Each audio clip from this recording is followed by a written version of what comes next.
عشاء کے بعد تقریر کرتے ہیں. ہم لوگ جو ہیں عشاء کے بعد تراویح کے بعد کھانا کھاتے ہیں تو ہمارے پاس میں وقت نہیں ہوتا ہے.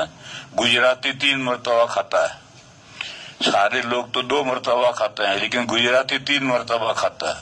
ایک افطاری میں خوب ڈٹ کر پیٹ بھر کر کھائے گا.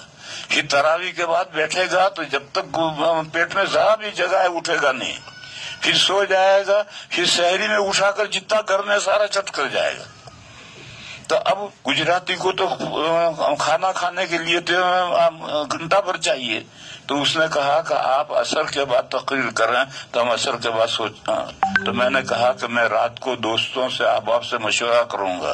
میں نے مشورہ کیا تو احباب یہ کہتے ہیں کہ اگر ہم عصر کے بعد تقریر کریں گے تو بیچاری عورتیں تو ناشتہ تیار کرنے میں کھانا تیار کرنے میں مشغول ہیں. عورتوں کو تو سننے کا موقع ہی نہیں ملے گا. اور اگر کھانا پکانے میں ذرا گڑبڑ ہو گئی تو بعد شوہر تو بڑے بدتمیز ہوتے ہیں, بیوی کو پریشان کر دیتے ہیں. اسی لیے مسئلہ ہے کہ اگر شوہر بد دماغ ہے اور کھانے میں نمک ہلکا رہ گیا ہے تیز ہو گیا اس سے اس کو غصہ ہے تو اس کو سالن چکھ سکتی ہے کا مطلب بھی نہیں سمجھتے لوگ. چکھنا یہ ہے کہ انگلی بھگاؤ سالن میں اور زبان پر رکھو اور پھر تھوک دو. اس کو نگلنا نہیں ہے. اگر یہ زبان پر لکھا ہے اس کو اگر نگلو گے تو روزہ عورت کا ٹوٹ جائے گا. زبان پر رکھ کر کے اس کو تھوک دینا ہے تو پتہ چل جائے گا کہ نمک کیسا ہے. تو شریعت نے یہاں تک عورتوں کو اجازت دی ہے کیونکہ اگر وہ نمک صحیح نہیں ہوگا تو شوہر اس کے اوپر سر پھوڑ دے گا.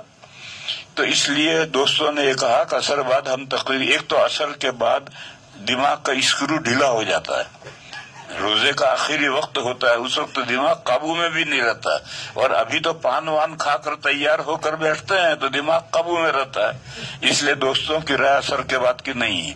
البتہ ایک بات یہ ہے کہ اگر لوگ کوئی بات مسئلہ پوچھنا چاہیں ضرورت کا مسئلہ پوچھنا چاہیں تو وہ پوچھ سکتے ہیں.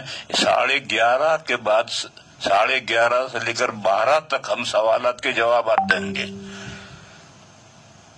مگر ضرورت کے مسئلے پوچھو, خواہ مخواہ کے بیکار مسئلے مت پوچھو. اور ضرورت کے مسئلے واٹس ایپ پر پوچھنے ہو پوچھو. دوسرے میرے ذہن میں جو کوئی آئیں گے مسئلہ آئیں گے تو میں بھی بیان کروں گا. باقی عصر کے بعد پروگرام رکھنے کا مسئلہ نہیں. تو میرے لیے بھی دشواری ہے, دماغ قابو میں نہیں ہوتا ہے.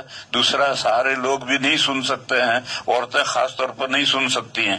اس لیے پروگرام کل سے پروگرام یہ ہے کہ 11:30 تک تو تفسیر ہوگی. اس کے بعد آدھا گھنٹہ مسائل کی مجلس ہوگی اور مسائل کے جواب دیے جائیں گے.